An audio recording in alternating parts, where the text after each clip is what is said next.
Welcome back to Andertons TV. It's a pleasure. Dan from TPS is spending the day here. Yes. Because I'm a very fortunate man. You are a very fortunate I'm a very fortunate man. Very fortunate to be part of Andertons. Very fortunate to, many years ago, to have invested in starting the Victory amps brand. So I've had a, get to play around with those guys. Very fortunate to have met wonderful people. Likewise, like Dan. good sir. And so today is a sort of a bit of a culmination of those three relationships, kind of a mismatch, if you will. Mismatch, mismatch, mishmash, not a mismatch. Whatever that is. No. At beginning of 2026, Victory released an amp called MKX, which is a sort of a more affordable version of the MK Overdrive that they launched in 2024. And I'd been using the single channel Duchess, the very clean amp, and then pedals prior to that. And I'd been turning up and up and up the preamp gain on the Duchess more and more and more, moving away from typical super clean. And then I just thought to myself, when the MKX came out, I just thought, I'm gonna go for an amp with a more conventional drive channel as opposed to like a pushed clean, which is what sort of Duchess would do. Sure. And I'll just say, we've had all the Victories and think they're great. Steve Rothery was on that pedal show a couple of weeks ago, and he bought this amp in, and you guys had told us about it and hadn't heard it yet. He played it on the show, and I think I called you and ordered one that day.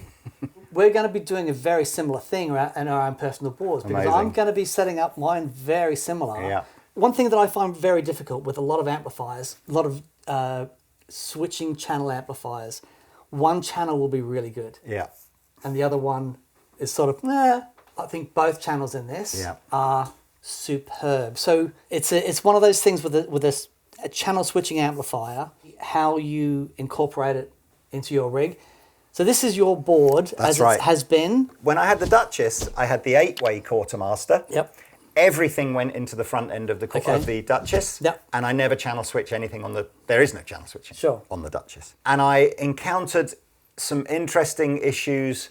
I had this amazing reverb that uses kind of effectively, is it convolution? Is that convolution? Convolution reverb, so like IR versions of reverbs. It's very wet, and it had a funny little signal dropout as well, hence the reason why I added a booster to run in line with this. And these are so interesting. Yeah, I mean, this company's gone bust, hasn't it? So, but who knows, maybe it'll revive. Of course, then any gain that I was creating by pushing the preamp of the guitar amplifier, the reverb was going into that. Of course. You did a 4-cable video recently and explained that very well. But yes, take an overdriven sound and apply reverb, and it sounds nice and crisp and open and all that stuff. Take a reverb and apply overdrive to that, and you get this kind of lo-fi kind of effect, which it's not my bag. You're either distorting the reverb or reverberating the distortion. So it's important to remember that if the amplifier is distorting, it acts as a limiter. So the distortion is created by the signal hitting the rails, we call it, and clipping. The same as a limiter. So if you're hitting the reverb with that, you lose all the detail, and now it can be a really cool sound. Shoegaze was born with that sound, right? But for everyday playing, you know, having your gain stages and then your wet effects, delays, reverbs after that, that's important. So the 2026 board is all the same pedals. Right. I used the smaller quartermaster, because now I've just got 6 pedals going into the front of the amplifier. These 3 pedals are then run through the effects loop of the amplifier. And I've put the actual channel switching pedal on my board. So effectively, I've got 5 cables running from here to the amp. 4 of them are signal cables, and one is the channel switching cable. And then I just thought to myself, the amp I love. Me too. And interestingly as well, it's a very versatile amplifier. So someone like me is using the gain levels on channel 1 and 2 at almost as low as they'll go. So that I can still utilize using pedals for more gain. First, your clean channel is set very clean.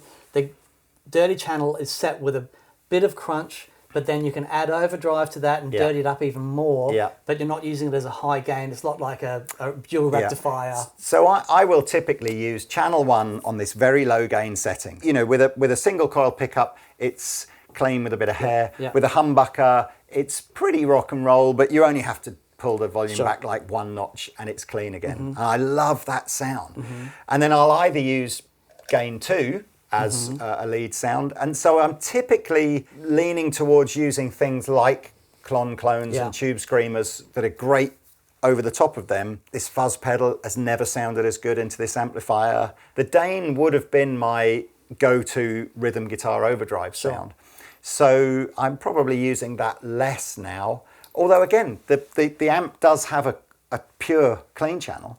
It's super weird when you go back to that and it's like crispy clean. Yeah. You do end up going, why does anyone need an amp, a sound this clean? Yeah, I guess if you're playing country or something like that and it's like super spanky. But yeah, one of the things you can do with a super clean channel, the way that some artists that I work with have it set up, is they'll actually use the dirty channel as a rhythm channel. And they'll use the clean channel with a pedal as a solo channel because you can get it so loud, and because of that headroom, it's super interesting. That's interesting. So I've not tried that. This does lead me on to, so I reached out to Dan, and it was amazing because as Dan's telling me about the video he's just done with Steve Rothery and how much he likes the MKX, I'm simultaneously phoning Dan going, I love the MKX, and actually I think I probably need to utilize one of your more sophisticated switchers. You know, I do want to be able to control the amp from the switcher. I do want to be able to perhaps switch in and out my effects loop pedals without having to, you know, physically get to them on the board. Sure. And then I was thinking, occasions will arise, like that clean channel thing, where I want to do like a multiple thing. I want to press one switch, but like 3 things change or 4 things change, which that's going to be exciting. Because you've never done this before, have you? No, and I mean, I could, and I almost certainly won't at this stage, I could even begin to utilize the MIDI functionality on the G3 to bring me my HX1. Which basically the very first day I bought it, I just found a tremolo sound that I liked and have never changed it since, which is a bit of a waste of time. And to be honest with you, the same on the polyverbs. I've basically preset 1 I really like, and we'll leave so it there. That's it. I love it. So this board is going to transform into a G3 inspired board. Okay. So the first thing, depressingly, I think, is... Well, I'm going to... Here you go. So... This is fresh from... I'm so excited. What Lee will be able to do is program sounds. It might be a rhythm sound that'll incorporate some reverb and some delay in the tremolo. At the moment, where Lee is having to press multiple buttons to turn that on, we can program those sounds and just hit one button and incorporate the channel switching and, I should say as well, people will go...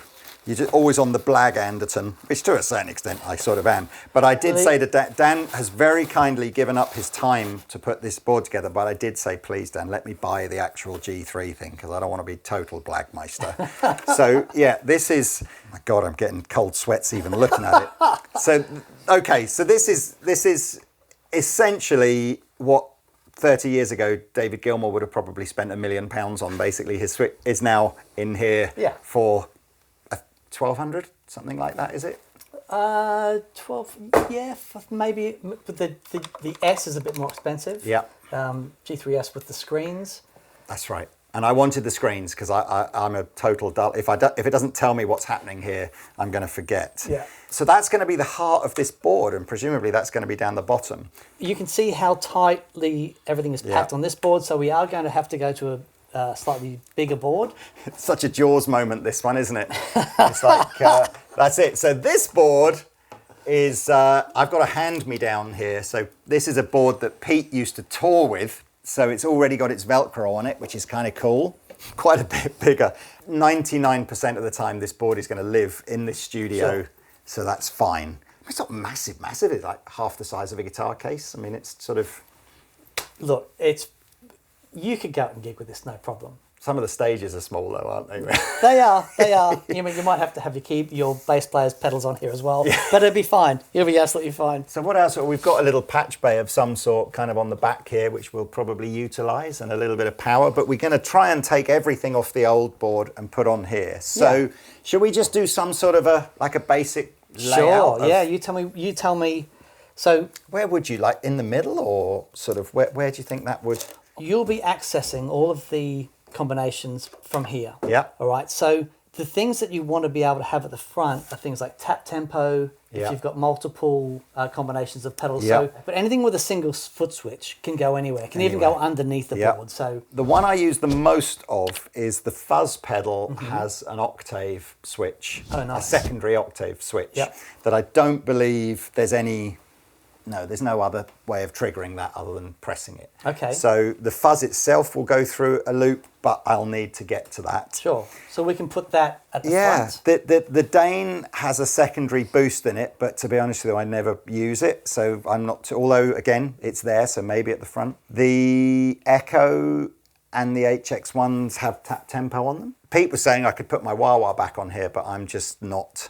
I tell you what I probably will put on here is I'd like to put a looper on here. So I will need to get to that button. Okay. This sort of feels to me like right at the front, it almost feels like it's sort of happier here and nothing here. Or what do you, I don't know. I've got a lot of real estate to play with here. You do. I mean, we could do that. The only thing is, by putting it here, this is sort of dead real estate. Yeah. If you have it at the front, because you're going to have spare loops, yeah, you can throw things on the board when you want to try them out, and that, you know, so well, that's cool. The better, the more space you've got there, the better. Is there a tuner built into this? There is. So can this go? Can. Oh, my trusty, it's not even mine, I think this might be Pete's as well. The trusty Boss TU3 is going. That's more space. You don't need the tuner. You don't need the channel changing foot switch. Maybe we could have got it on Half of me thinks it might have. But you know what? If we lay it out first, and then you go, oh my God, we've used like hardly any space, maybe we will go I'll tell you what I'll do, because we've got to pull all the pedals off it anyway. I'm going to have a quick look and see. Because that would be really cool. So in terms of signal chain, yes. Now, obviously, with my old rig, the quartermaster had a defined, so, you know, the first loop was the first pedal and the second loop was the second pedal, etc. And actually, what I did used to do, because I had more pedals than 6 loops, things like the compressor, which was almost an always-on pedal, I just had it in front. Okay. Presumably on this, though, now, any loop can go in any place in the signal. You can go in any place in the signal. It can go in parallel, so you can... I've never tried parallel. Oh man, we're in for some fun this afternoon. Doesn't matter then, right? I mean, do you still visually like to lay it out as like a... So I will always put the pedals in the order that I will most commonly use them. So for example, with my wet effects, I'll still have them at the end, and my overdrive's in the front, but I can press a button and go fully shoegaze. Yep. But for ease of programming sounds, without having to go in and reorganize the order every time, you'll see it is so simple to do. You just choose the foot switch you want and then turn on the pedals you want, and that's it. Right, okay. There's no store button like that. So it's okay, so these are my loops. 12 loops. Yep. 14 buttons. And then presumably all we've got to do is, with these sort of tip and ring things here, that's to do with channel changing amplifiers and stuff. Yep. Oh, maybe it's not as complicated as I thought it was. You know, that's another interesting one here. So that sonic maximizer thing that I was using, you're actually saying I could pre-program in a small gain boost with the reverb. You can pre-program in a large gain boost. Fine. Not only that, you've got a separate gain on the before the loops and the post after the loops. So when we talk about gain structures, the signal going into, especially your overdrive effects, if you increase the signal, most of the time you'll get more distortion, not necessarily more volume. But then if we take the volume put at the end of that, we're taking all that lovely overdrive and we're just controlling the output level. So for example, and it's especially great using the effects loop of the amplifier, the effects loop of the amplifier is basically a split point. It's not a real thing. It's where the preamp ends and the power amp starts, right? So it's a void. And what we're going to do, we're going to take that preamp and just treat it as a pedal, right? And that'll be put in a loop. And then if we want that to be louder, we've got the post gain here that we can just turn on and make it louder. I thought in the video you did about 4-cable method, one of your guys said it would have been so much easier to understand an effects loop if everyone had stayed with the Fender terminology of preamp out, power amp in. Because that's essentially what's happening. And actually both of those controls, particularly power amp in, can be used in isolation sometimes as well, can't it? But the other really cool thing is if you have another preamp pedal that you can put in, you can bypass the preamp of the amplifier, preamp straight into the power amp. And then you've got a 3-channel, 4-channel amplifier. Yeah. Well, look, so effects return, preamp out, power amp in, same thing. Right, so this is my order. And tell me if I'm wrong. So compressor first. Okay. So I like the sense that it evens out the dynamics of my playing, rather than like a post-mix compressor. We will have a play with that. Of course, because I could probably switch it. Completely.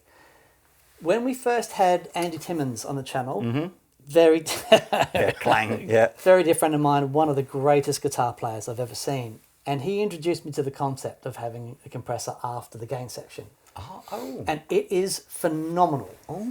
Because you get this, it's almost produced, the sound. So we'll have a play with the order, start with it in front, but you've got to experience what it's like having a compressor after the gain stages. It's wonderful. So the first thing you do when you buy a Quartermaster as a guitar player is you just go, I've clearly just run out of things to buy, and now I'm just buying pointless things because, you know, really you're going, what's the difference between doing that versus having it through a loop and doing that to turn it on and off?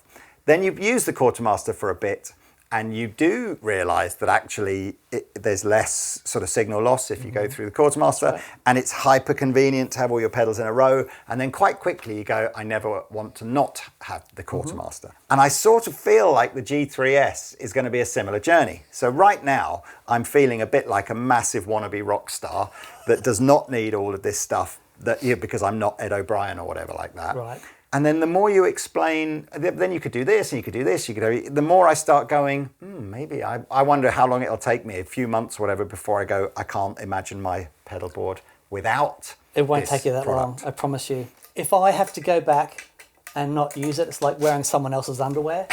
It just feels a bit weird. I think one of the things that when we did the last board build with you and we set you up with a Quartermaster. Yeah. What was fascinating is you said if I hadn't heard it for myself, I never would have believed it. Yeah. Right? And it's the comment that we get the most. Yeah. Because the functionality and you know, we can change the loop order, we can put things in series and parallel and whatever. That's amazing. The emails I get every day is, I just can't believe how much better I sound. It is mad. Yeah. I mean, I think everybody understands the science behind, you know, if you've got 10 pedals in a chain and you've got lots of little patch cables and you've spent $3 or $4 per patch cable or whatever, and your signal is going through the whole lot of those, whether you're using the pedal or not, it kind of stands to reason that there's some signal loss, right? And of course, once you start using the Quartermaster, that all goes away. Anyway, look, I've got my Duchess Boost. This is a real utility pedal for me. I suspect if I just needed one sound from my guitar and my amp and my pedals, because like, you know, say I was in a band and we had a genre that we played in, I probably wouldn't need this. But because we're demoing so many different guitars and amps and all that kind of stuff, just being able to bend down and compensate for sort of low level kind of EQ and volume levels. Yeah, okay. It's just a really simple way for me to do that. So I wouldn't necessarily say that I'm using this in isolation as a boost or a drive or whatever. It's my compensator pedal. Got it. It's like I just need a bit more treble, and I know it's very clean, very transparent. It's got gain and volume boost in it if I want it, but what I've typically done is sort of kept it clean and matched that. So that's that pedal. Tumnus still, you know, fair play, Brian Wampler. Fabulous. That is, fabulous thing. You know, you could have a Klon for sure, but it's 5 times the size and 10 times the price, 25 times the price. Tumnus is largely indistinguishable. I've got a Tube Screamer, except it's not a Tube Screamer, it's a Bonsai, and it was a Tube Screamer until I broke the little cable that adapts it from being the 3.5mm power input. You know, it's like a 3.5mm power input. So I had a little cable that basically adapted that. Yeah, I broke that. Sorry about that. To a barrel thing. So I now have the Bonsai, but set to be an 808. Okay. And that, they sound great. It's fine. Have you tried the new one? Is there a new Bonsai? There's a new Tube Screamer. Oh, the new Ibanez Tube Screamer Pro or whatever it's called. Yep. I haven't tried. Pete sent me a picture of it over the weekend. I haven't tried it. Is it good? I don't know. Oh, okay. I'm waiting for you guys to try it. I'm a bit done with the. I know. What was the? This was the best one, the Warm Audio one, which is TS808, TS9, and TS10 all in the same pedal, with the little switch to switch between that literally doesn't do anything. So you just end up going. They just all sound the same. Where would you suggest in my chain? And I realise immediately it's a pointless question because now I can have either. Where would you put the tremolo? In front or? So I actually put the tremolo as the very last thing. So think After about reverb, think yeah. about the way a tremolo works in an amplifier. If you've got a Right. biased tremolo, the power section is doing this. Oh, there we go. Wowzers! Thank you, Mr. Pete. What's It's not going on the? your board though. What's? Going on mine. Do we know what this is? That looks nice, doesn't it? Hand-wired version. Oh, it's a hand-wired version of an 808, is it? Yeah. Ooh, oh yeah, TS808 hand-wired V2. We might at some point have a play with that. So if you think about the way that an amp trem works, it's biasing the power section. That's at the very end of everything. And what's really interesting is that with the tremolo there, especially after delay, if you've got a tremolo that's pulsing and then you've got a delay, you end up with this sort of scattered thing. But with the tremolo at the end of everything, it's like a master. You can have an insane amount of wet effects going into a tremolo at the end. It sounds fabulous. Again, let's we do can move that. the order and we'll try it. But one thing I also like about having this post your preamp is that there are so many other things in here that you could That's then true. try. That's true. And these work great in effects loops. Yeah. Beautiful. They're so cool. Yeah, this was, I believe this is just like a cut down version of an El Capistan, isn't it? So it's just like a little tape echo. I don't know what it is about Strymon. I don't know if I just feel like I've been indoctrinated into the church of Strymonology, but it just feels like the guitar tone, ignoring the delay, sounds better through this than through other It is delay so pedals. interesting. So after years, and I've got original old tape machines and, amazing 12-bit BM by Otto, which is, arguably just sounds better than anything. But the timeline's gone back on my board because I'm playing it like, oh, this sounds wild, especially in stereo. Yeah. It sounds amazing. But you're right. What I hear when I kick the timeline on is there's no difference in my clean tone. It doesn't stuff with that. Yeah. That, for me, is the biggest thing. Yeah. My sound in my amp is really good. Yeah, And I don't want to mess with that. Yeah. I want to mix the wet sounds on top of that. yeah. The Strymon stuff does that as good as anything I've heard. Really fabulous. They really know what they're doing, those guys. Here we go. We get a bit all Antipodean for you, Dan. Come on. So this is Loki from Poly, which is a little Australian company who make a few different kinds of drive and delay pedals and reverb pedals and stuff that are all slightly more out there. Have you seen the latest collab with Josh Smith? Yeah, yeah. But what I like about this is he goes from the sublime to the ridiculous. What was it called? The Bebo, the which is the most crazy touchscreen way of dragging, signal paths and effects to make the most crazy sounds.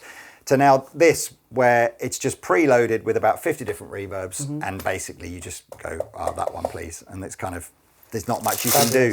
So, but that is just amazing. And actually, funnily enough, I did have the Big Sky. There was just something more natural. So it might even just be that one preset that's just connected with me in a way that I didn't find on the other one. It's funny, there's the Big Sky and the Big Sky Max. And it's really interesting in the Max where you can have those two reverbs in parallel and do the whole Jeff Buckley thing, and that's awesome. But we found a very similar thing with this, is that convolution technology. So Mick recorded Rosie, his dog, recorded a bark and put that in there and added this reverb. And now when he plays, it just goes, you hear Rosie just in the distance. That's wild. You've still got all that flexibility if you want to go to that. Yeah. And he did things like popping balloons and things just to see what would happen. But you turn this on, and I'm like, there's a couple of buttons here that you press. It's like, it's as good as any reverb I've ever heard. It's amazing. Will I have the Josh Scott effect here? I suspect right now you can pick BBE Sonic Stomps up on eBay for buttons. Well, let's give it a go, because that is more than a boost. Yes, well, no, I didn't realise that, you see. Right, okay. So at the time, and it might be actually because this was going through the front end of the amplifier, and maybe I wouldn't even get that through the effects loop, but through the front end of the amplifier, you'd have a sound, and you'd hit the reverb on, and it would just go like that, just like a tiny, tiny amount. So I put this in, I just boosted it up a bit so that it didn't do it. But I've suddenly realised that, as you say, and sorry, the bit that I was going to say, the only reason I picked this as opposed to any other boost pedal was I just turned around and went, there's a boost pedal. That's it. Okay. That was it. Zero thought. Well, we'll give it a go because But what else does it do? There's been a few pedals out there that do this thing where they'll take a signal and they'll mix it, and they'll take some things and flip phase and mix them. And Electro-Harmonics have done a couple of things like that as well. Part of that process happening in here, and it could just be, there's some frequencies that as guitar players we like to hear, and it's adding them in. But it's interesting. I mean, we'll have a play and switch it in and out and just. It definitely does more than just increase the volume. Definitely. It definitely lifts. And interestingly, I've never had a boost pedal through the effects loop before, which I think is also another interest. So I've got, I can have a boost pedal in the front and a boost pedal in the effects loop, which is interesting.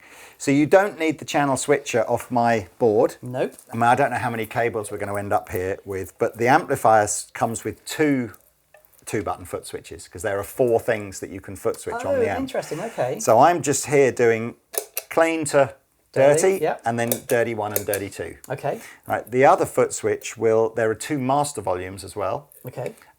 Which if I was live, 100% I would be using, Sure. but in here don't really need to. And I think the other one switches the reverb on and off.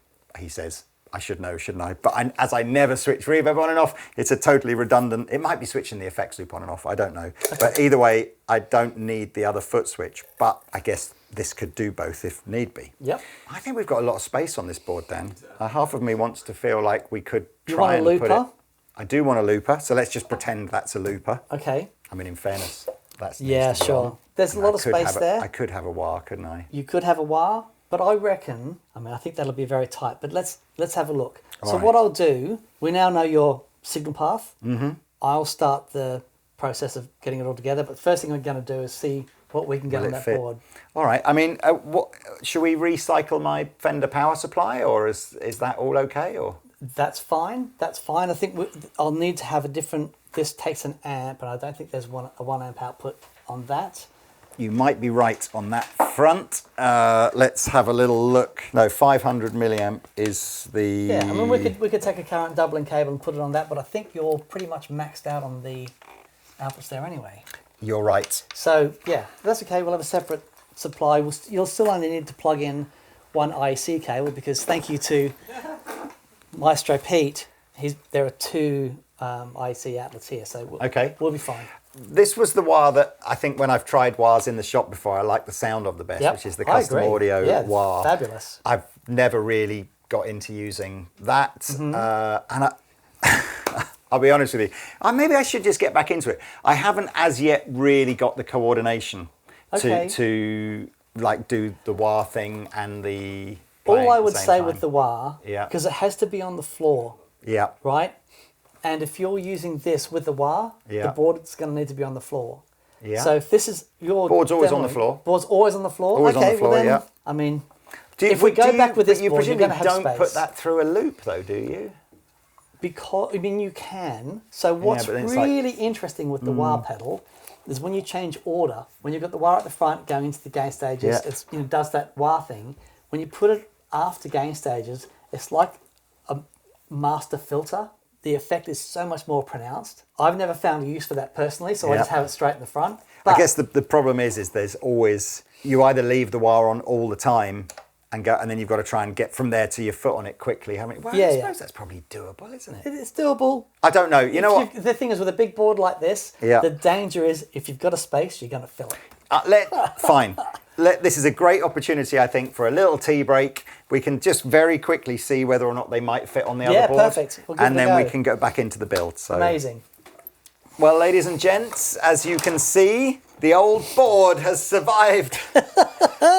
And the only thing that we're going to do is the bonsai is going to go and live back on the pedal shelf. And we're going to use a mini tube screamer because that's basically just perfect for in there. Isn't that interesting? Because, I mean, looking at it, I'm like, because I said to you on the phone, I saw the picture and I just went, no way. And I've been doing this for 20 years. And even I'm like, you've got to try this stuff out because it makes such a...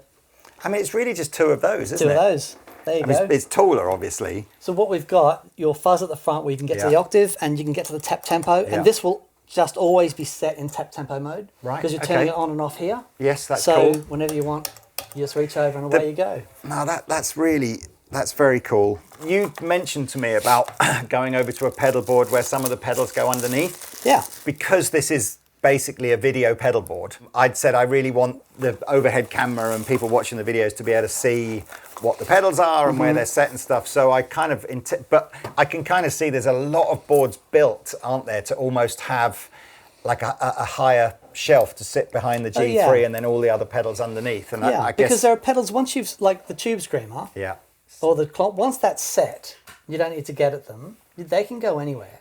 So I think it's like I said before when I was talking about the Duchess thing. If this was a gigging board and I had 2 guitars and my amp and a set list and that's what the gig was. Completely. I think almost everything here would just be set and forget, wouldn't it?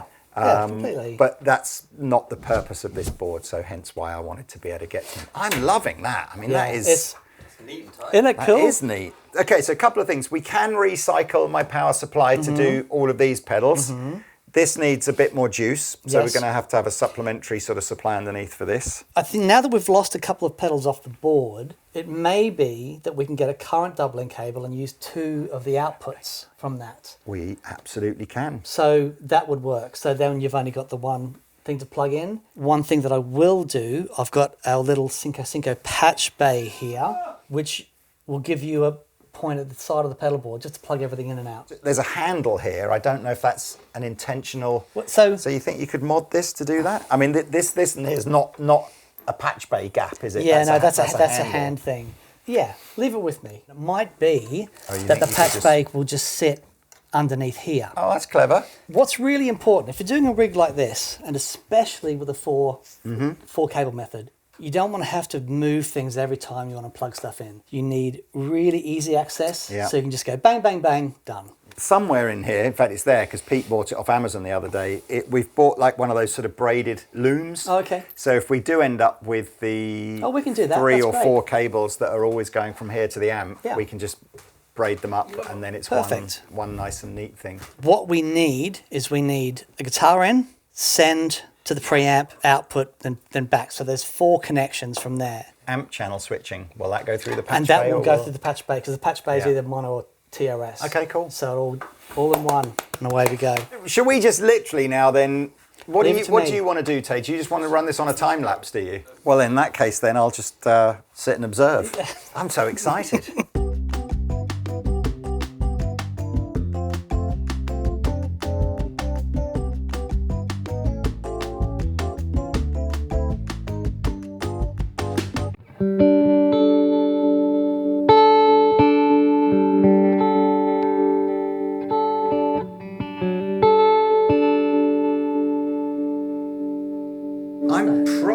For this, not going to need to go anywhere near multiple banks, am I, on this? If I've got 14, how many pedals have I got? 1, 2, 3, 4, 5, 6, 7, 8, 9, 10, 11, 12 for the channel. Without even going to about, I could have 2 set up as, multiple, like here's my solo sound or whatever like that. Yeah. And then just leave the rest almost like a big quartermaster.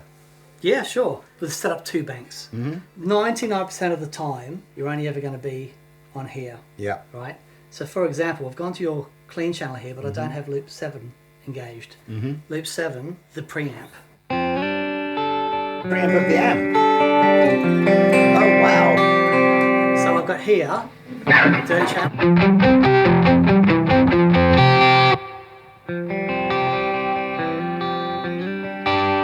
That other channel. Yeah, okay. So these are just toggling.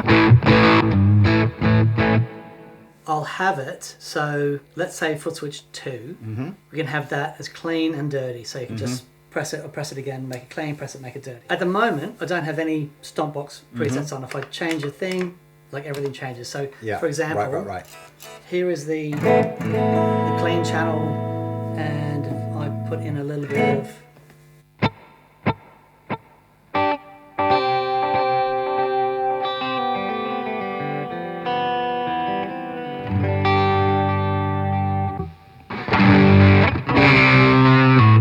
So super simplistically, I could just literally have these all named after the pedals and just turn them on and off and then channel change and da-da-da. But what we can do, even beyond that, Yeah. I'm going to get the laptop out and we'll get everything named, all right?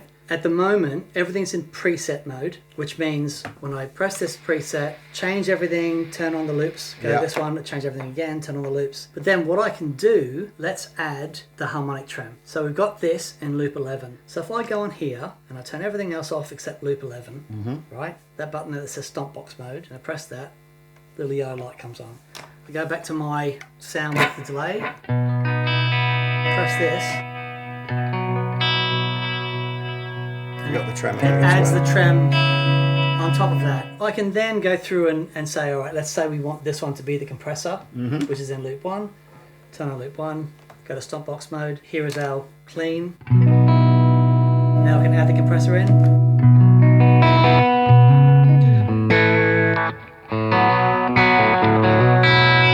Let's say that fuzz in loop 2. Go to stomp box mode, so here we go again.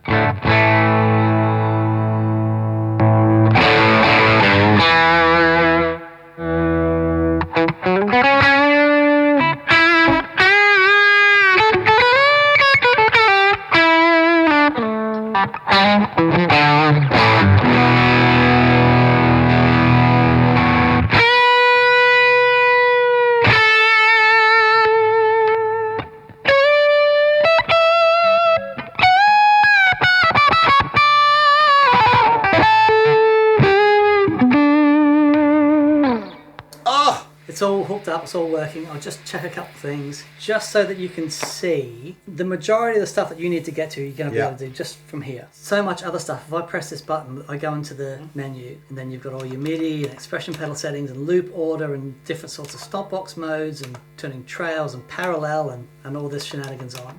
Let's say we have this button set up as your tuner. All right, so I'm just going to go here, get that back to the clean channel.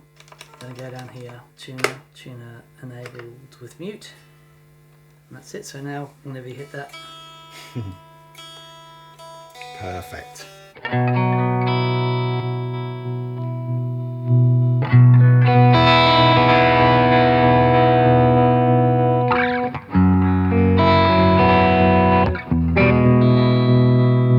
So I'll quickly show you this, right? Yep. If I turn this on and off, you can see which loop it's in. Yeah. It's in loop 11. If I want to put this before the preamp, I'm gonna copy this preset, right? So this is your power amp. This is connected back to the amp. Yeah. Loop 7's a preamp. Why have you separated the preamp out again? I know you mentioned it if I want to put a, but am I ever going to catch myself out here? No, because I'll put them. All I've got to do is in the presets, I'll include loop 7. Yeah. Loop 7 is the preamp of the amplifier. Yeah. So I've gone out of the send Yeah. into the input of the amp, out of the effects send of the amp back into return of loop 7. Oh, I see. So it's created its own effects loop for the preamp. So it was almost like we're using an effects loop in here as well as an effects loop in the amplifier kind of thing. We are treating the preamp just as a pedal. As a pedal. We're taking that and putting it in here. Okay, which I've never. You wouldn't be able to do that with a Quartermaster or anything like that. Well, you can. You could do that. You could, but you'd have to. One of the foot switches would be the preamp. Yeah. And it'd be on all the time. The difference is, so this is with the preamp engaged. If I take the preamp out, now plug straight to the into power amp. Yeah. That's the difference. Yeah. Okay, so 2 presets, exactly the same. This one I'm going to leave it as after the preamp. But I'm going to go in here and I'm going to put loop 11 before loop 7. Yeah. Right? Go down here, loop order. Yeah. And all I do is I go, the order I want it in is loop 1, 2, 3, 4, 5, 6, 11, 7, yeah. 8, 9. And then not. And then that's it. Right, okay. Right, that's all I got to do. So now I'll turn it on the presets so that we hear a difference.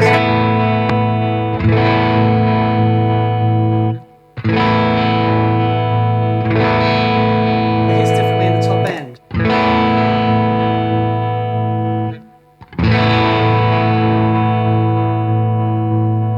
I think I liked the sound of it before. More than after. This has 99 banks, right? But I'm going to restrict it to 2, just so that you're not scrolling up and down 99 banks. Bank settings, number of banks, and then 2. I'll make this preset switch between the clean and dirty channel.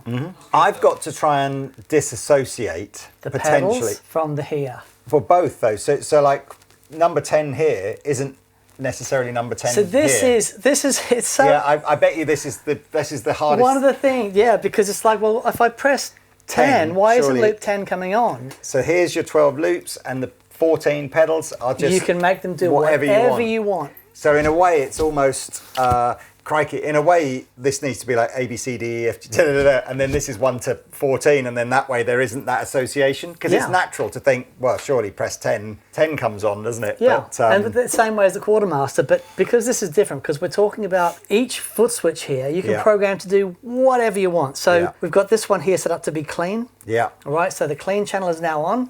Which has nothing to do with loop 2 anymore. Nothing to do with loop 2. Okay, got it. The preamp is in loop 7. Yeah. So now here's the clean. And that's just the preamp. Nothing else. And that's it. I think there's a reverb in the amp, I believe. Yeah, and so the marker of 7 is that, not that it has to be, but at the moment, everything 8 through 12 is after the preamp, everything 1 through 6 is before the preamp. Exactly. Fine. So if I put on the delay,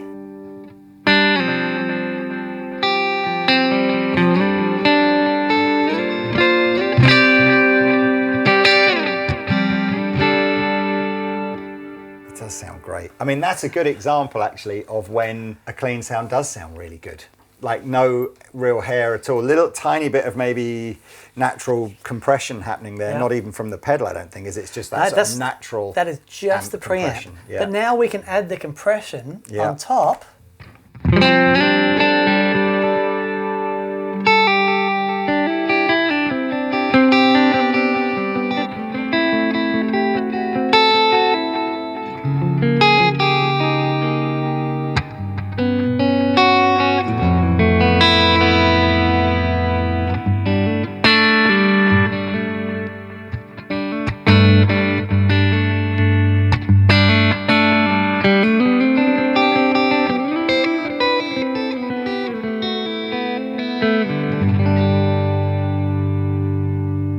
Such a good clean sound. Dude, it's killer. And you say it's quicker to do this via a laptop if I just want to You can do it via a literally laptop, name them. but so what we'll do, we've tested everything, we now know that everything's working. I want to hear, let's turn everything else off, turn the delay off. Let's get the poly up. I just want to double check that that's all good and you're happy. So let's just set the poly up here for a second. See, what's interesting, I suppose, is what I can now do is decide whether or not to have the sonic stomp on just as one. So, absolutely. Or whether I actually want this on... Because on the quartermaster board, I didn't have any of these going through the switcher, so I was able to, and I actually quite like. That's when I discovered I quite liked this just on all the time. Yeah, so with and without.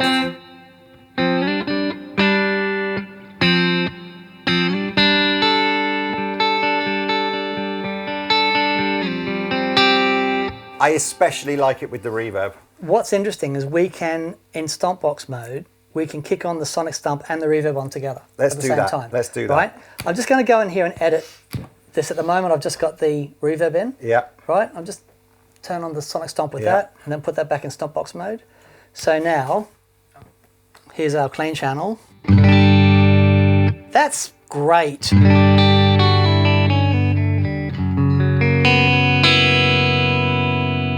the reverb.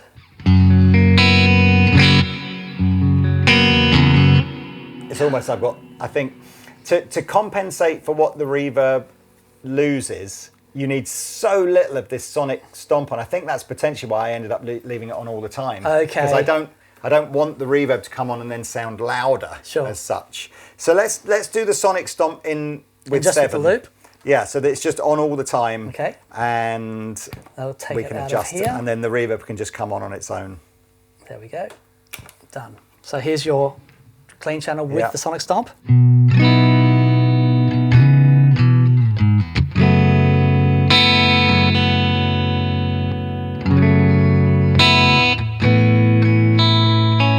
It's definitely just, I think it was almost, see, I remember in the 90s selling sonic maximizer rack units with PA units. Yeah. And it was very difficult to technically explain what the sound was happening. But it's just like this. It was like, here's with it on, here's with it off. And a customer would go, I like the sound better when it's on. Fine, sold, have a sonic maximizer.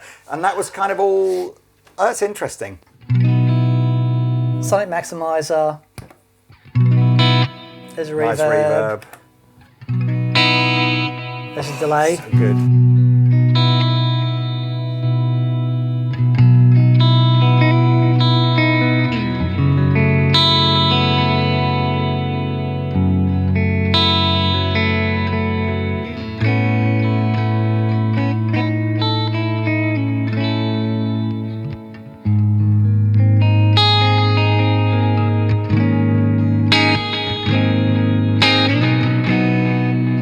Can you demonstrate to me that Andy Timmons compressor at the end thing? Because I just took me a while when Taylor first got me using the compressor pedal. It took me a while to not miss maybe that I couldn't alter the sound quite as much with my fingers as maybe I did before. But then actually you just go, you know, it's just great to have it on all the time. But I mean, I've never used it anywhere other than pretty much first in the signal chain. So. Okay, all right. So I'll go to clean sound here, and we'll include the Dane, for example, which I think is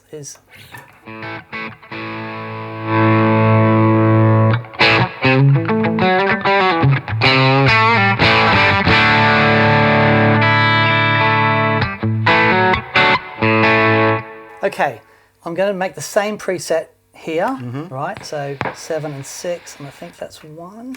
So there we go, same preset. This preset here, I'm going to include the compressor, right, where it is. This preset here, I'm going to go down and change the loop order. So we're going to go 2, yeah, we've missed out 4, 1 there, haven't we? 5, 6, and then 1, because we still want it going into the front of the amp. Oh, fine. So it's still before the preamp, but it's after all the pedals. I mean, you can put it after the preamp, but for this, I just want to show you before the overdrive, after the overdrive. This is before. Right?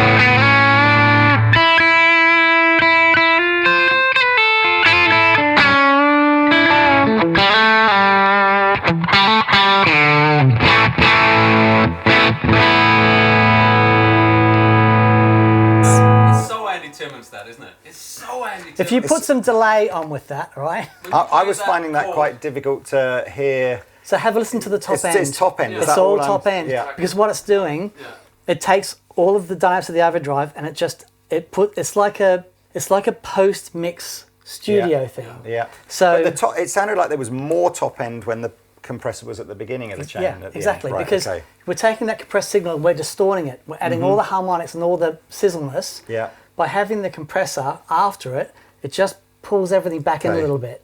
But it's so compression before.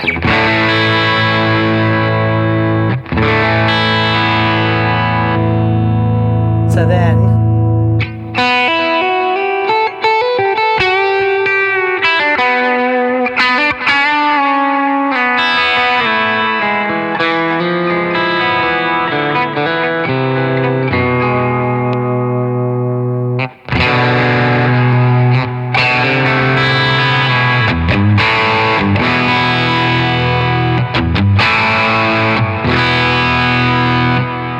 That's just a preference thing, isn't it? It's just a preference, and it's really subtle. Yeah. But there's something about it's almost a studio thing. Yeah. It's really cool. I think I still prefer the extra brightness of it at the beginning. Sure. So. Well, that makes it easy. Yeah, exactly, because then it can just sit as number 1. Can't it? So, well, that's great. And then we've got the Dane over here, so that it's easy for me to reach the boost control rather than here. But in terms of in the chain, visually, it would still be. Yeah, here, just before, it? exactly that. After the tube screamer. Yeah, so, in loop 6. And I'll get all this labelled up so you can tell exactly what's going on. Is this Stompbox mode switching between, like if I just press Stompbox mode, could I have it so that all the pedals just turn the individual ones off? We can set everything up in Stompbox mode so you can just switch the things on and off that you want. Yeah. Let's say we've got this one here as our clean. Yeah. Or I'll press it again and we'll turn it into the dirty channel. So you can switch between your clean and dirty here. Yeah. We'll have all the individual pedals set up in Stompbox so you can just add them as you wish. And that will be bank 1. Yes. Right? Yes. And then when we go to bank 2, you can have all your presets. All my presets. I love it. That's what I want. All right. Let's do that. Let's do that. Cool. Okay. Yep. All right. 14 would be comp. Yep. 13 fuzz. 12 boost. 11 tumnus, 10 TS, and 9 Dane. This is always going to be this clean and dirty thing in the bottom, isn't it? And tuner. Yeah. So then I can just have these 4 pedals just along here. Sonic, I suppose. Sonic, stomp. yep. Yeah. Delay, verb. Verb, that's better. And trem. Trem. Look And for at this, if we just go clean and dirty to make it Will I easy. get in trouble if I write clon here? Clun. Put clun. K-L-U-N, then I won't get in trouble. Clunge. Clun is fine. Clun is fine. Come on. K-L-U-N. With a J, that's funny. So what's interesting is where people in studios that have this hooked up and then they end up doing everything via the laptop. Right. Yeah, I can either have clean or you press it and that just flip-flops between clean and dirty, or you can have clean and dirty. So one... The easiest way to do it would be to have 3 things you switch between. And that would be so visually easy as well. So let's get rid of Sonic Stomp. Okay. And just have that as an always on. So it just goes delay, verb, trem, and then we've got 1, 2, 3. Oh, this is so good. Because that's something, again, if you just had the foot switching on the amp, you can't actually do that. No. You can, you've got to be You've got to do using that the one 2 and that buttons. one. Yeah, to get from This will be dirt dirt 2, 2. Yeah. dirt 2, dirt 1, and clean. Yeah, and then 8 is just going to be a bank up. Oh, it's just going to, because it's going to cycle, isn't it? Yeah. So it's kind of up, and it's great if I'm only cycling between 2 banks. So if we go to bank 2 now. So what would my big solo sound be? It would be dirt 1 plus a tumnus plus delay plus reverb. Plus, I mean, that's where I've almost got to just experiment and find out where my good sounds are. And also what feels more natural underfoot where you Yeah. want them. But for the moment, we've got bank 1. And so all we've got to do now, we'll go through and assign each pedal to each foot switch. And then you've got your 3 channels here. Yeah. And then you can just click on to your heart's so content. good. I'll label these up. Oh, right? you don't have to do No, that. well, I've got the label and everything with me. Okay. So this is done. Welcome to day 2 of this Anderton. There is a couple of different ways that we can use stomp box mode. There's a bunch of different ways, but the 2 most important ways to get your head around is normal stomp. So if I go to the clean channel and I add the Dane and I add a delay, a compression or whatever, and then I go back to any of the presets, including the clean, watch what happens to these. Right, It clears. so it just clears it. Yep. That's the normal stomp box mode. The other stomp box mode is sticky stomp. Yep. Which means that I can build my sounds up and then change between these 3 and it won't clear. Purely and simply because I know this is for video. Yes. Let's stay with Sticky Stomp. Stay with Sticky Stomp? Because I kind of feel like if I was using this in a live thing, I think the fact that it clears down is what you would want. Yeah. But actually, I don't want to press a button by mistake And then clear. go back and clear everything. Okay, so that's let's fine. just stay That's sticky. fine. So what I'll do, Sticky Stomp. let me go back to Sounds here. Sounds like a really great live venue, that, doesn't it? I'm going to go back in here. Go down to stomp box. Turn that to sticky. Same here. So that's definable by Per preset. per preset as Yeah. well, or per switch. Exactly. So I can have some that clear and some that don't. Oh my word. It's like a lot of products, isn't it? Is you can't have this level of sophistication without a certain degree of complexity as well. If you're going to be flexible to this degree, Yeah. absolutely. But the thing is, you could program all this up and never go into the menu. Yeah. You never have to do that. Yeah. You could literally press a preset, turn on the loops. Yeah. There's no store button here. You know what I mean? It just remembers everything. Yeah, I think when we get to this Bank 2 idea of doing the presets, that is going to be like game changing. There you go. Because all I'm doing is going, I'm on preset number 6, I want those 4 effects on the end. Done. And I'm not going to mess around with like, actually, do you know what? On preset 7, can you switch the order of them? Or I don't think I'm going to get, I could, but I'm probably not going to.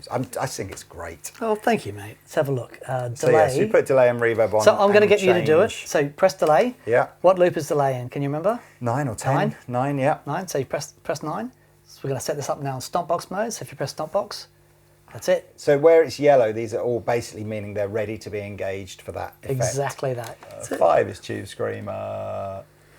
Now check out, because you've also got 9 turned on there. Oh, well, good spot, So that man. if we go back to here, so we turn 9 off. Now we turn that back on. And then Dane. We just wanted 6. That's it. Right? So now, if we're in the clean channel. Ooh.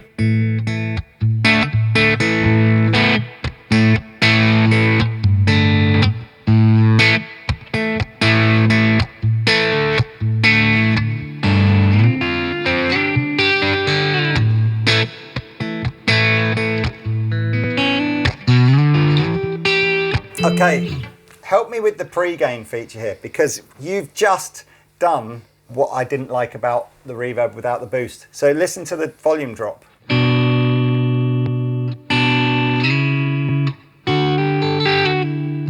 There you go.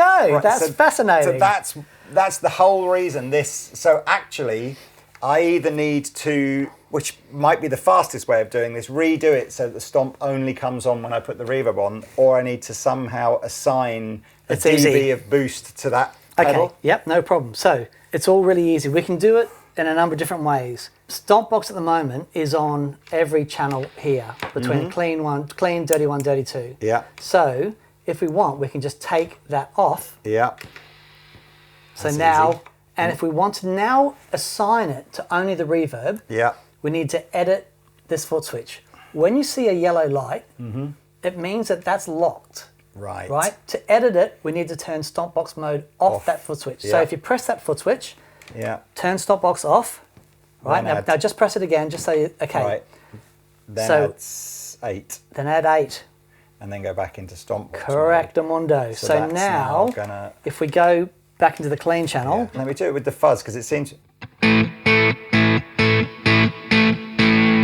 that's great. And then you can see there's no, you don't lose anything. So, all right, I'm going to go back to using the sonic stomp how it was originally intended, rather than like an always-on thing. because you don't need it No. with the other things. Especially if we go to Dirt 2, for example, which is a lot of gain. Oh my goodness. You got the fuzz.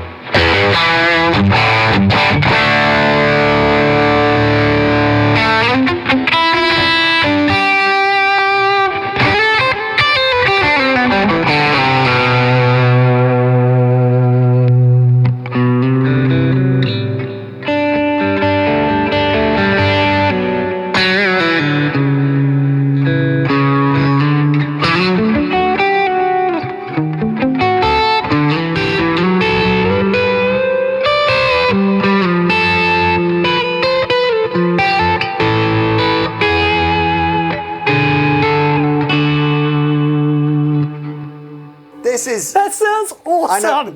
This is where amp gain just is a different beast to pedal gain. Not better, not worse, just different.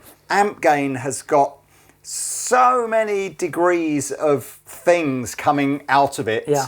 And it just, whereas I think pedal gain is more focused and more like a squished in version of the gain. I just love that. And you know what, that Dirt 2, little bit of volume rolled back is like, it's just.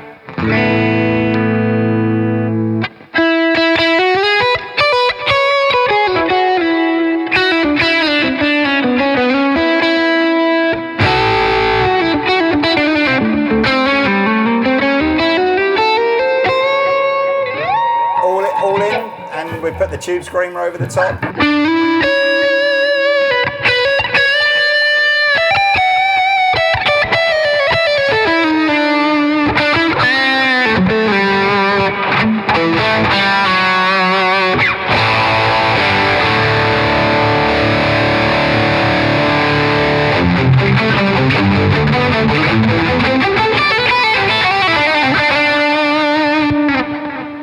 Oh man, this is everything. This is So like. can you hear the trail still going? Yes. So this is an option. So even if I switch these off, you can program this so that the trails keep going. Well, or the thing it- is because we've got these on sticky stomp, with that reverb, if I go to Dirty 2 now, you'll still hear the trails of it. Man, I'm gonna have so much fun with this, So now, and it'll just bank 2, bank scroll 1. back to. And if I'm on, let's say I'm on Dirty 1, right?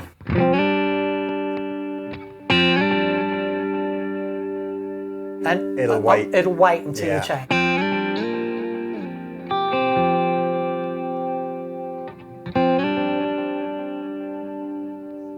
I can't wait. Do you know what? We're going to have to set up our own little Facebook group, just of like MKX user group, Yeah. so we can all basically share our favourite MKX But settings and pedal settings. This is what is that clean channel though. I'm used to the overdrive sounding epic. That clean channel is really beautiful. It's so crazy that for 14, 15 years or whatever of doing Victory amps, the very, very first amps that were ever done in Victory, which weren't in the catalogue for that long because they were super expensive, hand-wired, the range probably wasn't ready for it yet, have all been the Victory team saying to Martin, can you do your version of a Marshall? Can you do your version of a Fender, your version of a Vox? Da, da, da, da. Right. And it took to get to our 12th year to someone go, can you just make an amp that you like, Martin? Not like's the wrong word, he likes all these amps, but you know. Yeah. And that's where MK Overdrive came from, and then obviously MKX is the sort of the more affordable version of an MK Overdrive. So I was saying to Dan, I think some people will find out about MKX and then go, do you know what? I've got my custom shop Les Pauls and Strats and PRS and everything. Yeah. I just want something like what's up from there, and then which is MK Overdrive is the yeah. way you know, that's just the crazy one. So the MK Overdrive, does that have the 3-channel thing as well? Yep. It does. Yeah, it's Right. everything from there is taken from MK Overdrive. So the only real big difference, MK Overdrive is completely hand wired, Right, okay. 100 watts, all the leather. And this is 30? 50. 50? And then down to, I forget, in low mode, maybe 10, something like that in Okay. low mode, 10 or 20 watts, something like that in low mode. That's Man, brilliant. I'm very conscious of how long this video is and your time and your journey home and everything. No, honestly, it's an honour. But let's say I just want to assign then, let's do preset 2. So Yep. let's say I want that as a dirty one sound Yes. with compressor, the tumness and the delay, for example. Okay. How would I do that? First thing you need to do Yeah. is engage the preamp. Loop 7. Yeah. Perfect. Mustn't forget that, 'cause Mustn't otherwise forget we're that. just running everything into the power amp of That's the amp. right. So Yeah. we're on dirty 2 now. I need this with like a big red arrow Yeah. to it like that. I'll sort that out. On. I'll sort Yeah. that out. So these 2 buttons here determine what channel we're using. So Oh, okay. I think is it 2? Is that 32? Yes, it is. 31, sorry. 31, yeah. Right, sorry, so there's 31, and now we it's want. as easy as this, is it? That's it. That's all we got to So do. if I said now I want the compressor, Yep. 1, 2, 3, 4, the tumnus, Yep. delay, which I think was 10, wasn't it? Is it 9 the delay? 9, and I don't press anything.